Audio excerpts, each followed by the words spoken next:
And welcome to the Reason and Theology Show, everyone. I'm your host, Michael Lofton, on a Thursday evening, joined here by Father William Kosco. Father William Kosco is the pastor of St. Henry Catholic Church in Buckeye, Arizona. He's known for his recent video decrying pro-abortion Catholics and Catholicism. After watching the video, I can say that personally I was very struck by Father as somebody who cares about his flock and also cares about Catholics who are just struggling with their faith right now in times of crisis. So I wanted to bring Father on to give us some words of encouragement. But first, Father, let me go ahead and greet you. How are you? Good. Thanks, Michael. Yeah, it's great to have you on, Father. And, you know, as I said, right now we're going through a time of crisis, and there's a lot of people who are struggling with their faith. And as I noted, you seem to be a pastor who is really concerned about those kinds of people. At least that's the impression I got when I watched the video where you were speaking about pro-abortion Catholics. So could you maybe first tell us about some times where you personally struggled with your faith and maybe how you overcame them? Well, it's true. One of my biggest concerns as a priest is that I want to make sure people get an authentic experience of Catholicism. Mm-hmm. And so it's incumbent upon me to educate. One thing I don't think a priest wants is in the future if someone says, well, Father never told us that, or he never explained that. So I want to put myself in a position where people, they may choose otherwise, but they wouldn't be able to point the finger at me and say, you never told me. A lot of that is because of my own personal experience, growing up as a Catholic youth in the 70s, 80s. And actually in the early 90s, while living abroad, I went through something that happens to maybe the majority of most of our Catholic young people nowadays, where you sort of deconstruct your faith and you start, you know, picking it apart and saying, well, I don't understand this and I don't know this. And, you know, growing up at the time I grew up, there was a lot of, you know, probably reticence amongst the clergy to preach a lot of stuff because it wasn't really clear for them what was true or what we were going to continue to preach or how we were going to preach it. And so I just picked it apart to the point where I didn't believe anymore. And my experience was that eventually, of course, I went through a bit of it was a dark period, really, when you start ending up thinking that there is a God, but he's abandoned us and that he's hidden truth from us. I mean, I went exploring mostly other non-denominational Christian communities. I started trying to read anything I could to try to find out, you know, where is the truth? And basically ended up saying, well, the truth is out there, but you can't know it. And so I guess that's what you call agnosticism, maybe. Right. Yeah. And then in the midst of all that, I just like a lot of people today, you get frustrated. That leads to depression, maybe. Kind of a dark period where you just feel like there's just no clear answers. And I had a bit of a mystical experience in a little church in Slovakia where I went to get warm. And that was the only reason I went in there, and walked out, and I was back. I've told people, you know, that it was my come to Jesus moment. I felt the Lord speak to me and just tell me that this is his church and it's my home. And that was it. And I was like, okay. And then I knew that I had to re-educate myself and get answers.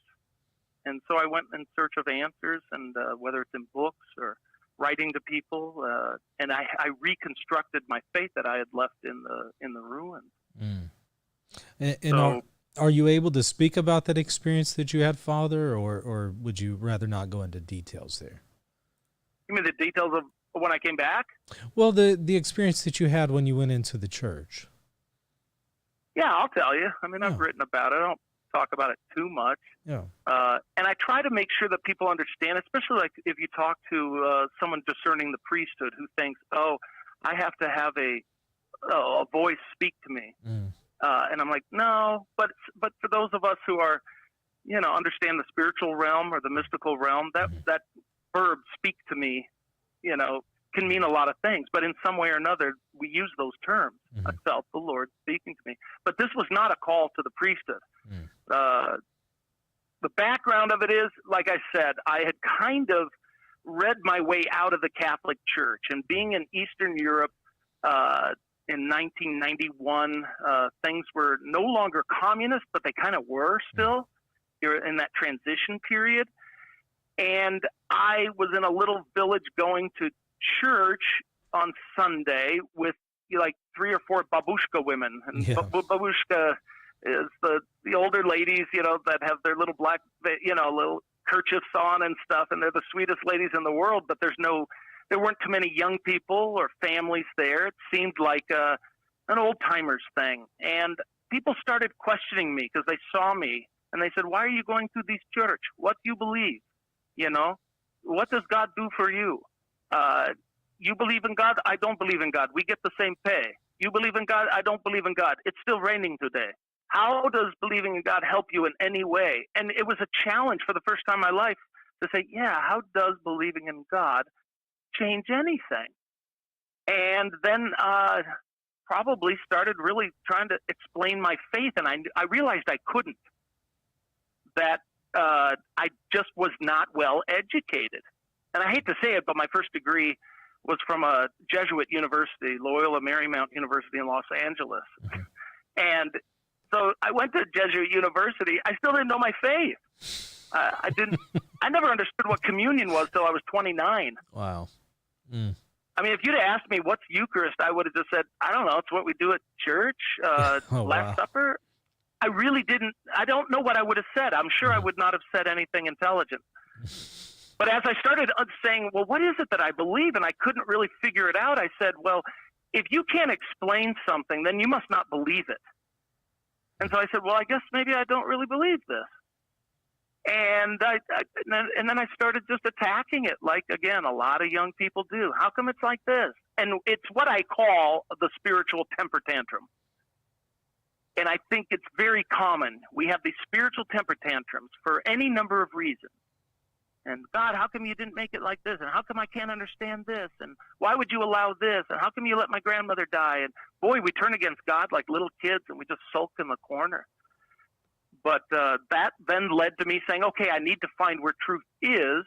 And I started exploring other denominations and other movements of the Spirit. The other thing was I was very critical of the Catholic Church, saying it doesn't seem like the Spirit's moving them.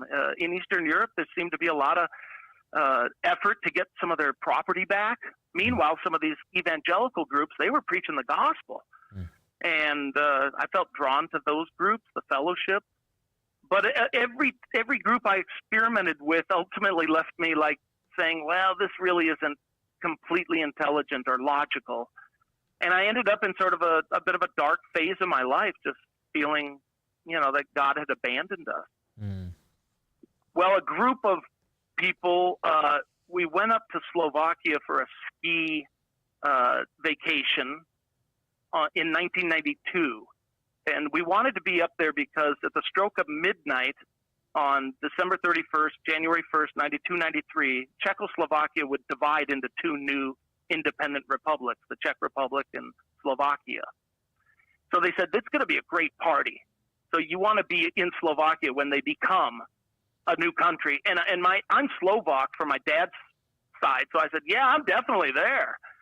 And so we went up there to ski and to have fun and party. But that night of December 31st, things just started setting on my mind and my soul that this was all emptiness. And I just remember as the party began and there's drinking and dancing and everybody's hugging and stuff and we're moving towards, the midnight hour of the new year, I just said, this is senseless, Lord. Look at everything that we're doing. Celebrating what? A new year? What's a new year? It's not even a real thing. It's just the earth moving around the sun. Who set the line, the finish line, where it becomes a new year? God didn't. And I just said, this is so empty. Lord, you have left us in an empty world. We can't figure out any reason for our existence. So we make up these silly celebrations. And I left the party because I just said, I can't deal with this. It just was making me even more depressed. And I walked down this hill from where the hotel was and the ski lodge. And I walked into this little town. It was called Liptovsky Mikuláš. And it was dark, and it was snowing a little bit, and I was getting cold as I was walking around, and I remember just thinking, senseless. And then I heard the bells ringing of this little church, and I just, for lack of anywhere else to go, I said, I'll walk towards those bells. And there was a church in the middle of the square of the town, and I just said, I'm going inside there to get warm. Well, it was a midnight mass to celebrate the new year, and there were some people in there, not too many, 40 or 50 or so. Most of the revelry was outside, people running around with fireworks. And I just said, I'm sitting in the back here. I'm just going to sit here, get warm, then go back up the hill. But the mass started, and I'm sitting there saying, yeah, I used to be Catholic. I know what this is, but I don't, really believe it or whatever. But something happened during I think it was during the consecration of the Eucharist. I just felt God speak to my heart, and he says, this is my church, and this is your home. And that was it, period. Because I think God speaks very quickly. Subject, predicate, direct object. He's done. Mm-hmm. And I just was like, I couldn't move. I was like, this is your church. This is my home. And all of a sudden, this weight just lifted from me. I'm like, this is it. This is where the truth is.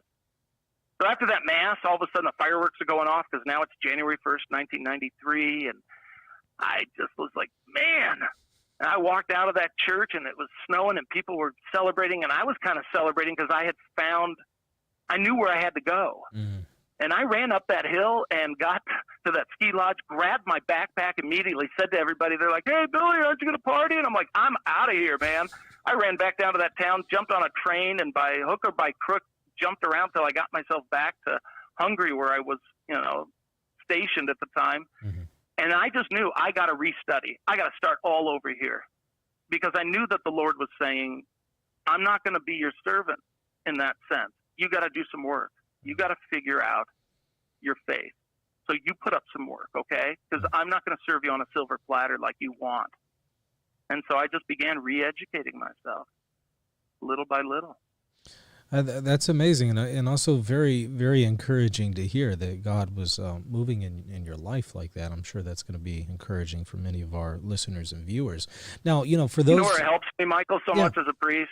Yeah, because almost every parent is going to tell me, my son, he left the church when he went to the university, or, he no longer believes. And I'm like, hey, I didn't either. All right. It can happen. Jesus might need to meet him in a dark alley one night. Let it happen. Right. And I've seen the kids come back, too. And it's tough for the parents.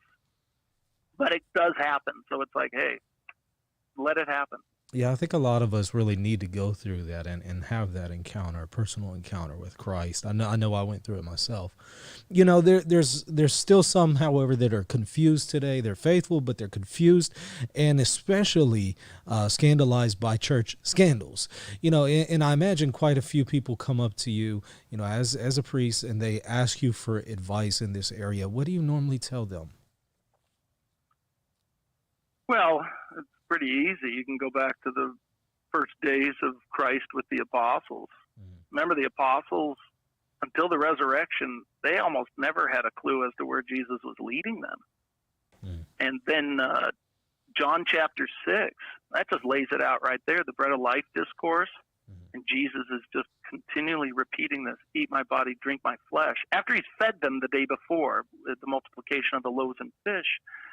And now they're asking for another miracle, and he says, I'll give you another miracle, but it's my flesh for the life of the world. And you can, if you visualize it, or if it's been filmed in a movie, you can see they're starting to draw back, saying, whoa, this is crazy what he's talking about. And then he keeps repeating it, and they're like, if you're being metaphorical or poetic, this isn't cool. It's bad poetry, and the words he's using would be offensive. It's not good poetry if he's trying to say, I am the shepherd.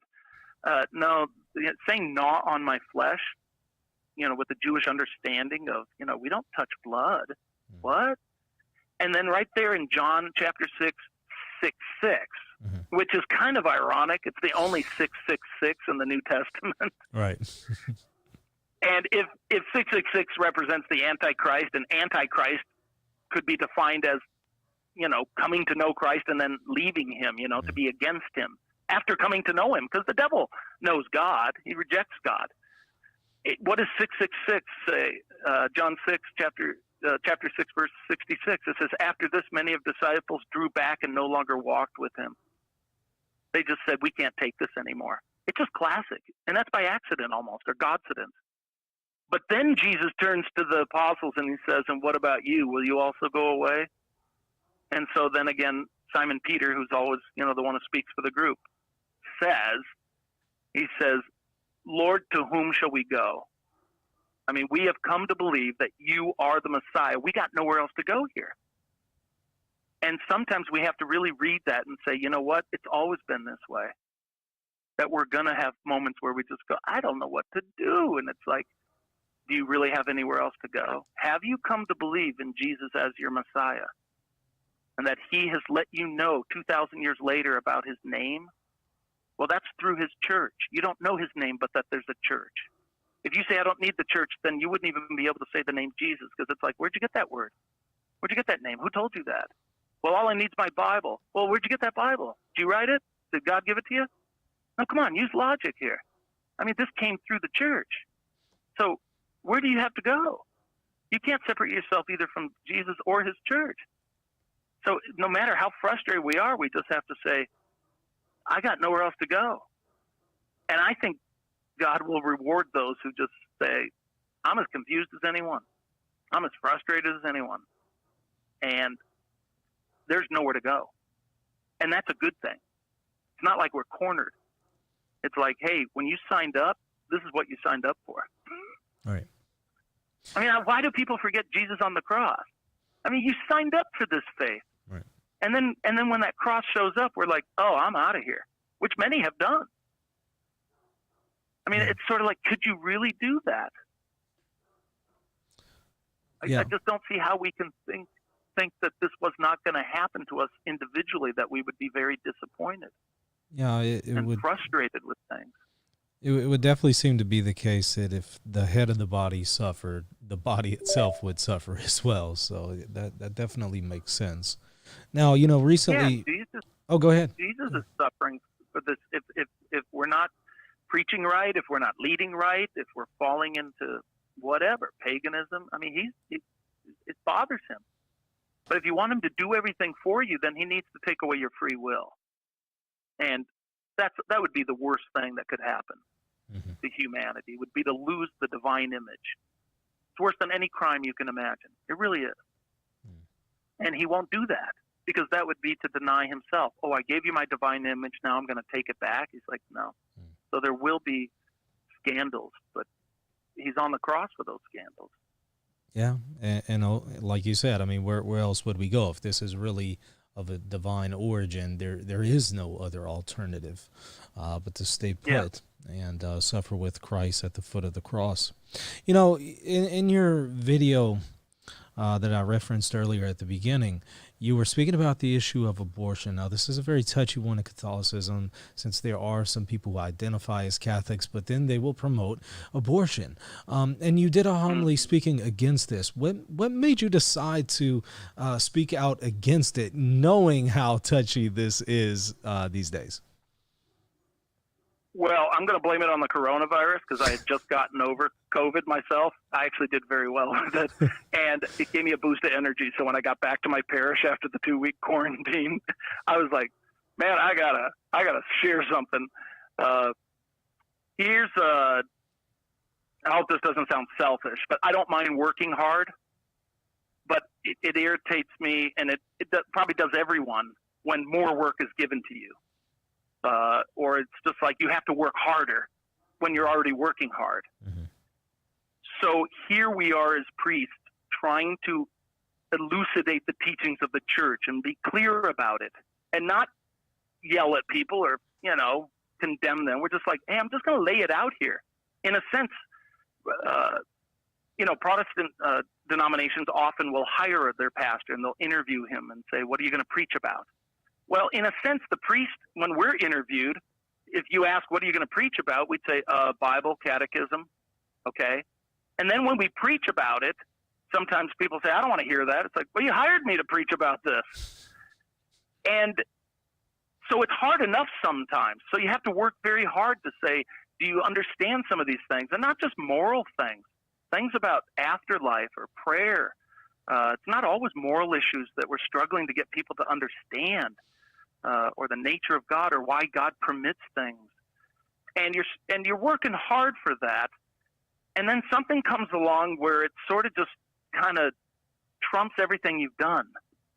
And so for me, the election of a president, and God bless him, and I never said anything against him in my homily. If you really listen to it, I never spoke against him. I merely said he holds positions that are in direct contradiction to the church. Mm-hmm. And I think he would, he wouldn't deny that in a sense. I mean, he might say it differently, but he does. And I say, look, do you realize how much that's going to confuse people? I mean, this is the President of the United States. He's the most powerful man in the world politically. I mean, he may have more influence over Catholic perception than the Pope in some ways, because he's more tangible, at least to Americans. And I'm like, do you realize how hard this is going to make it for us now? That if there's no, if he's not going to be corrected in any way, here I am preaching about, the sanctity of life or of marriage and family. And then like, well, but he preaches differently and he's got a bigger megaphone than you. And I'm like, man. So I think that just sort of pumped me up a bit. And I'm just like, folks, listen to the church here. But then I say, but has the church helped to clarify this? And of course, yeah, where's the clarification? I'll tell you something, Michael. I have heard from hundreds, over 1,000 people through letters, emails, and calls now. Mm. In fact, I'm trying to answer them all. It'll probably take me to Christmas. Mm. And that might be Christmas of 2022. But half of the people who are writing and contacting me are non-Catholic Christians. Mm. And it's great. And I'm just like, this is amazing. But do you know what a lot of them say? They say, we're so glad the Catholic Church is on board with the pro-life movement. Mm. And they say it in such a way as though it's like, we didn't know you guys were part of this. Wow. And you're like, you didn't know? Wait a minute. I don't know if you're recording this or playing it later, but I'm talking to you on March 25th. Mm-hmm. That's Christmas. That's the day. Today is the day that God entered time and space with the conception in the womb of the Blessed Virgin Mary. 9 months later, he would be born in Bethlehem, and the world would see the light of Christ. He would be made visible to others. But today's his real birthday. Well, the church celebrates this as a solemnity. We believe life begins at conception. It's clear. But why is it that people, some of the non-Catholic Christians are asking me, we didn't know that you were on board with the pro-life movement. Mm. How could they have gotten that idea but the perception is that we're not? And where do people get their perception? Often from the example of those who hold the position or the faith. So this is hard to say, you really don't think we're pro-life because some of these popular people are Catholic, but against, life issues. And it's like, man, that's just making my job harder. I got to be real clear to you folks. This is where we stand, okay? And yeah, I put the fault where it belongs, because there's still things that could be done to help clarify things, but it's not my job. Mm-hmm. I'm in charge of one little parish. I'm a little priest. Right. It is given to the apostles, and those are the bishops. I'm just a worker for one apostle in one diocese on planet Earth. Yeah, but they have voice. Mm. But I do appreciate the clarity you gave in that homily. And, Father, just kind of as a follow-up question here, I was reading Isaiah 30, 10 through 11 yesterday, and here's what it says. It says, quote, "They say to the seers, see no more visions, and go to the prophets. Give us no more visions of what is right. Tell us pleasant things. Prophesy illusions. Leave this way. Get off this path and stop confronting us with the Holy One of Israel." Father, when we read that and in the Old Testament, I'm reminded of what's going on today. So in response to your homily and all these people who have messaged you, did you get this kind of a reaction? People who just say, look, you don't need to talk about this. Just tell us things that we want to hear. Don't tell us these hard sayings. Did you get that reaction from anyone? In the sense that people believe that when the church speaks on such subjects, she's chasing people away. I've heard that. that when the church speaks on these subjects, she's entering a realm that is not her authority, and that it is judgmental, and that we don't know what we're talking about, and because of our scandals, we have no right to talk about anything else. Mm. And some of that is true. You know, there's a truth in it somewhere. Mm-hmm. That, yeah, we have lost our authority, and we're not respected, and people are basically saying, why don't you keep your mouth shut? Mm-hmm. You know, but that's a very few people, very few. And again, more people who just were not properly taught the full value of their faith and somehow skipped over the fifth commandment. But what are you going to do if for 60 years it hasn't been emphasized? Right. They actually don't think it's part of our, the deposit of faith. And no discipline. Yeah. No discipline for those who not only disagree, but go and act contrary to the church's position on this matter. I'm more concerned, it's wonderful to hear people say, yeah, we need to hear it said, lay it out. And hearing from post-abortive women who have gone through that trauma, who will acknowledge and confirm and say, Father, continue to speak that way. Mm-hmm. I don't want people to suffer from what I've suffered from. So keep it front and center. So you hear that. And then, of course, you hear the negative. And the negative, it's interesting. I've been sort of saying something like all the negative stuff has the same source. And people think, you mean the same guy is just, what do they call that, trolling you or whatever? Right. I'm like, no, there are letters coming from all over America and emails, but it all has the same source. Mm. They all speak with the same demonic approach. And, but so there you have one extreme, the ones, saying, hey, excellent, Father. The other extreme, keep your mouth shut. And then I'm wondering about all those who don't comment, which is probably what most of us should do nowadays, more than the other. We tend to want to comment on everything and just write down our quick thoughts, and I'm not big on that. But I wonder how many people that are not commenting are going, that's what I will never know. How many people, listen to something I said or any bishop or priest, because there are other priests and bishops that are speaking in different ways, maybe not with the same passion that I have, but maybe, yes, with the same passion, maybe more intelligently. But I wonder how many people are listening to that and going, I wonder, maybe I need to think about that. And that's just something where we have to let the Spirit go. So that's really the audience that you're like, I wonder if there's any conversions from this, or anyone saying, I'm going to think more deeply about that. And I hope there is, and I would have to think there is. When we're talking about this, we would need to, emphasize the fact that it's important to say the right thing and do the right thing regardless of the consequences. And you did that in the video. You spoke about something that is very touchy, but it needed to be said regardless of the consequences. Can you maybe talk to us about how we could have more courage in doing the right thing, saying the right thing in the face of potentially negative consequences? Well, I would always tell people that, you've heard the phrase, you can't take it with you. Mm-hmm. So everything in this world you're going to leave behind, except one thing, and that's relationships. Relationships matter. Obviously we say, and you mentioned earlier, you came to a relationship in Jesus. I don't know your story. Mm-hmm. It'd be interesting to hear yours. But that somehow we actually form a relationship with Christ. Well, that matters, because that's going to continue after death. Our relationships will also continue, not in the same sense. I like to say that we don't view heaven as earth, a remake. In movies you do a remake, like let's say they did The Wizard of Oz. If you were to remake it, you just make it with computer graphics. It's the same story. It's just a remake, maybe better, a little more colorful or whatever. Well, heaven is not a remake. It's a sequel. It's the continuation of what started here.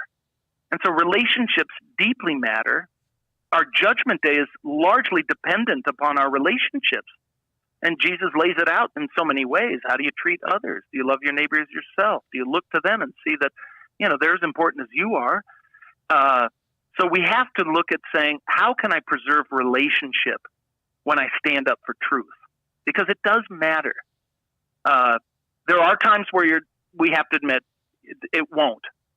I won't be able to, maintain maybe a friendship or something. I mean, you hate to lose a friendship because it just matters. Like when I preach, I've been here 15 years at St. Henry Parish. 15 years. I mean, when people call me father, it's like I really am. Some of these kids here who are 15, I baptized them when they were, 8 days old. They don't know any other priest but me. So I love the way our Bishop Olmsted, really wants us to attain that position as being a leader of the family. And so when I preach to them, I have a relationship with them. So to say something hard to my parishioners is in a sense easy because I have a relationship. We could talk afterwards. If I have a true relationship, they could come up to me afterwards and disagree or say, you didn't say this correctly, or that's fine. And then I'll see them at church next Sunday. So when we do have to stand up for things, just remember, the victory is not found in saying the truth or even getting someone else to say you're right. It's to preserve the relationship and to make the relationship better by having shared the truth with the person. That's a very we don't have to unload on people or insist that they, okay, yeah, you're right. I'm sorry. That'd be nice, but but probably. So that's one thing I would stress. Please be careful about that. The last election or two, how many people do you know who've said they've lost relationships because of the tension politically? And that's sad. Right. Yeah. Another thing that you mentioned in the video was that, somebody who is in favor of abortion and promoting it should not receive Holy Communion. It was something to that effect. Why do you believe Catholics who dissent from church teachings and discipline should not be given Holy Communion? Well, let's say it this way. If you dissent from church teaching, you should not present yourself for communion. Mm-hmm. I don't think I would say that they should be denied Holy Communion. In the first place, they should say, I'm not in communion. Mm. I know what the church teaches, and I reject that. So I do not present myself in such a way as to say, oh, I'm cool. I mean, communion, communio. I am linked when I'm not. So stay and come, but don't act like, you're in agreement when you're not. Nowadays we have to admit that most of our weddings and funerals are probably easily half of the people attending are no longer Catholic. Maybe it wasn't this way 60 years ago, but people are more apt to say, sure, I'll go to another church, even though I'm not a believer of Catholicism.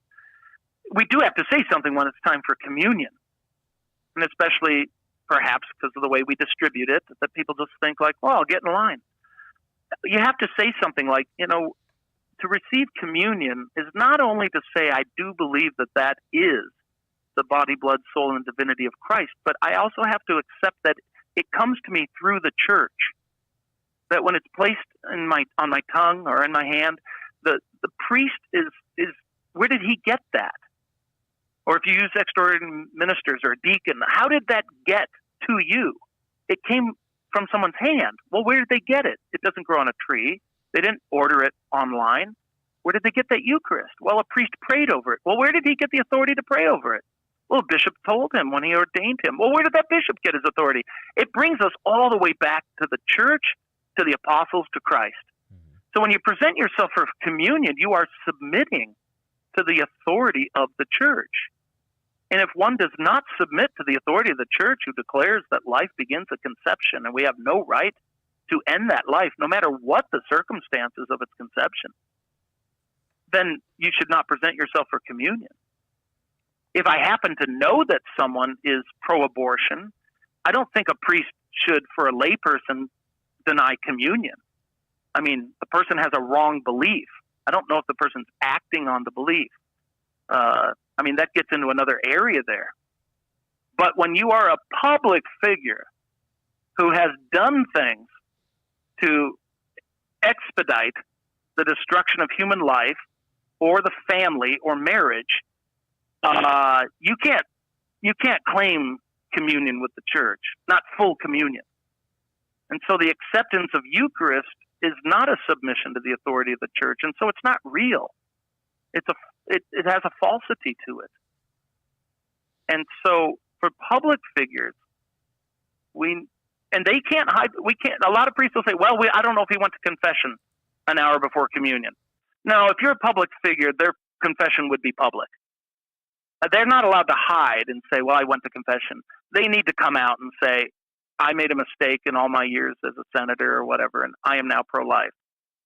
Or the abortionist who converts, he doesn't get to have a private, conversion. He should, to avoid scandal, tell people, "I have repented."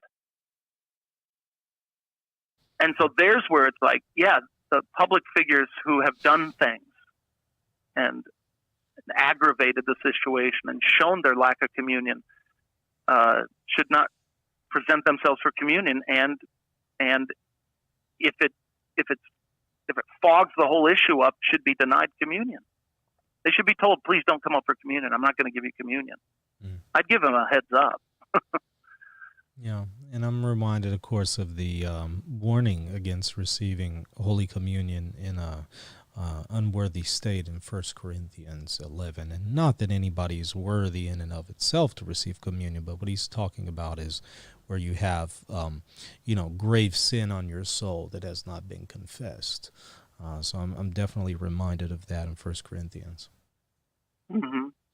Yeah, and there are, some things in our culture where we just have a laissez-faire attitude. Some of the cultures, the Hispanic culture is pretty good at self,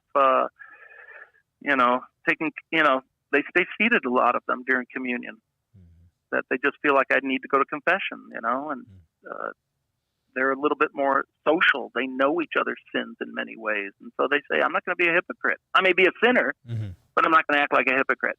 Yeah.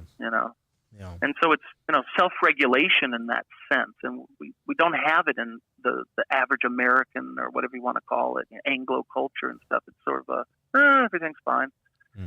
And so in that case, perhaps the bishops need to bump it up a bit and say, "We're going to have to ask you, please come to church, because that's where you can get converted. But sure, we're going to ask you to refrain from receiving. This is not," and this is what causes the confusion. Back to my point of the Catholics saying, "Oh, you guys are pro-life."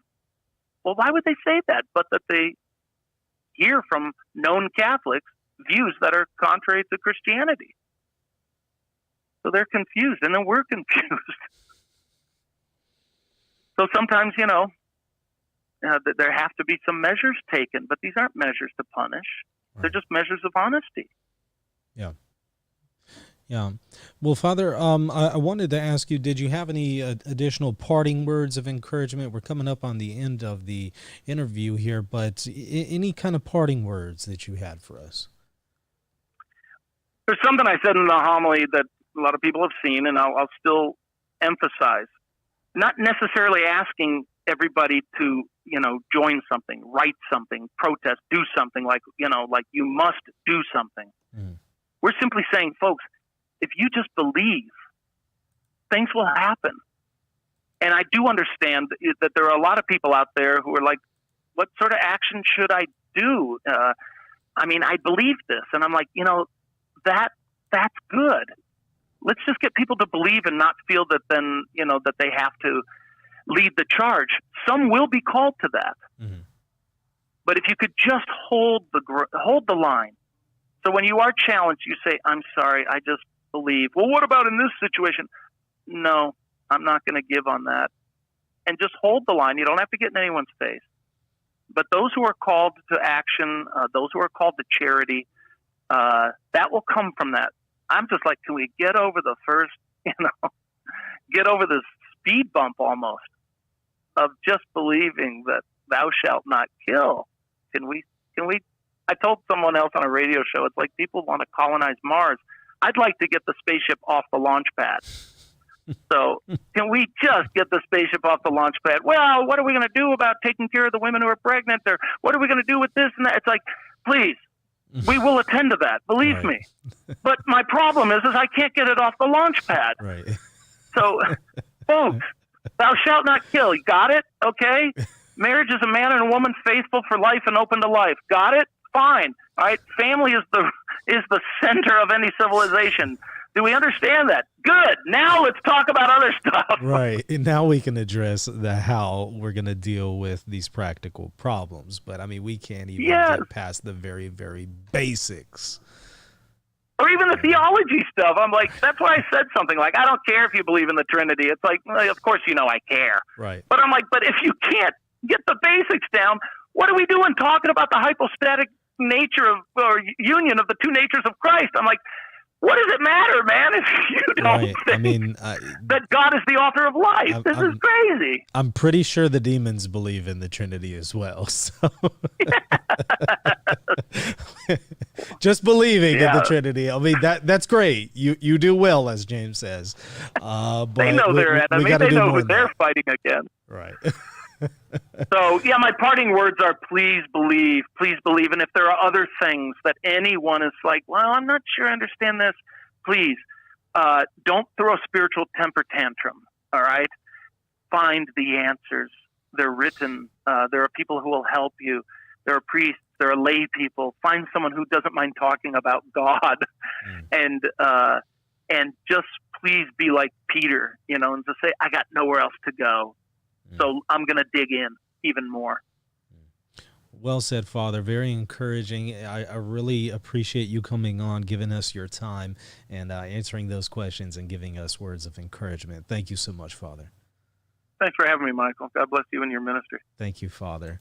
And everybody, thank you for watching. Don't forget to comment, like, and subscribe. Also, check us out, patreon.com/Reason and Theology if y'all want to support us. Till next time, God bless.